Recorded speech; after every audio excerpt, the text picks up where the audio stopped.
Good morning. I'm Matt Gross, and today's scripture reading is from Genesis chapter 1, verse 1 through chapter 2, verse 4a. You will hear many voices today, and we're all reading from the Inclusive Bible, so it may look a little different from the version you have in front of you. In the beginning, God created the heavens and the earth. But the earth became chaos and emptiness, and darkness came over the face of the deep. Yet the Spirit of God was brooding over the surface of the waters. Then God said, "Light be," and light was. God saw that light was good, and God separated light from darkness.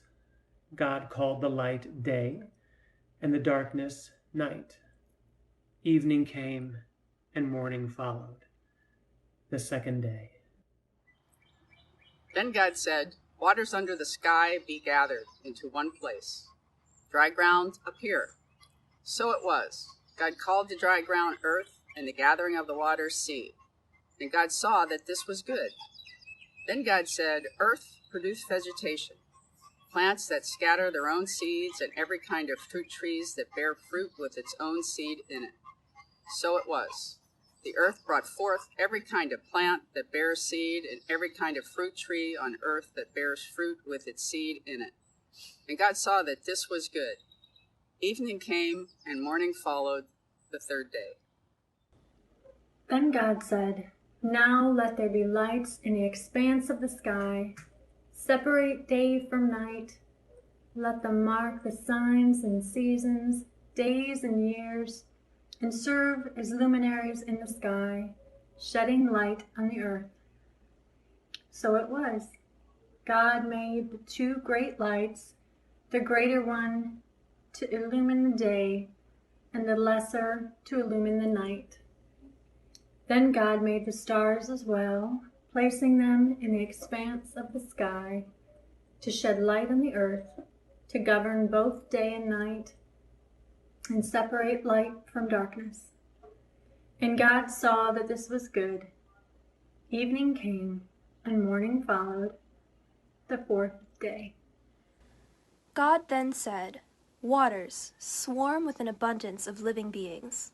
Birds, fly above the earth in the open expanse of the sky." And so it was.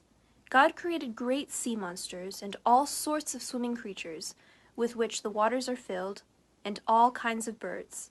God saw that this was good, and blessed them, saying, "Bear fruit, increase your numbers, and fill the waters of the seas.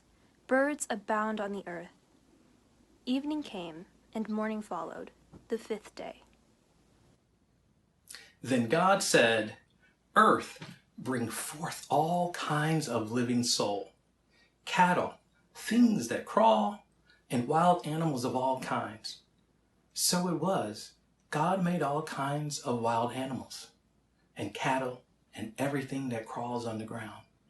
And God saw that this was good. Then God said, "Let us make humankind in our image, to be like us.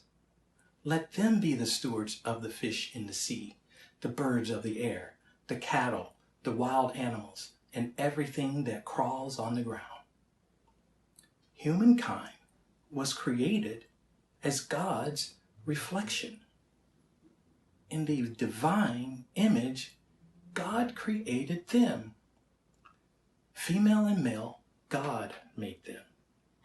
God blessed them and said, "Bear fruit, increase your numbers, and fill the earth, and be responsible for it.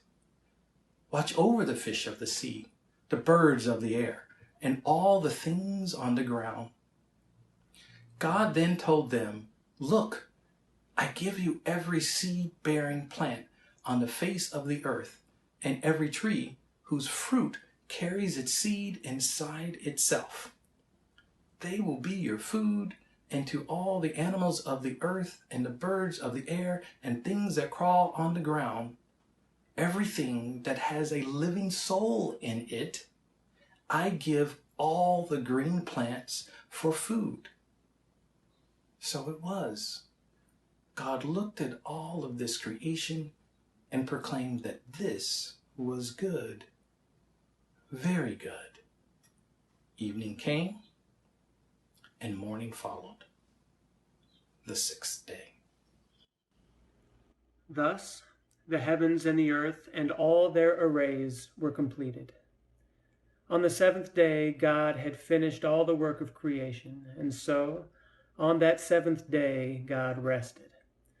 God blessed the seventh day and called it sacred, because on it God rested from all the work of creation. These are the generations of the heavens and the earth when they were created. Hear what the Spirit of God is saying to the church. Thanks be to God.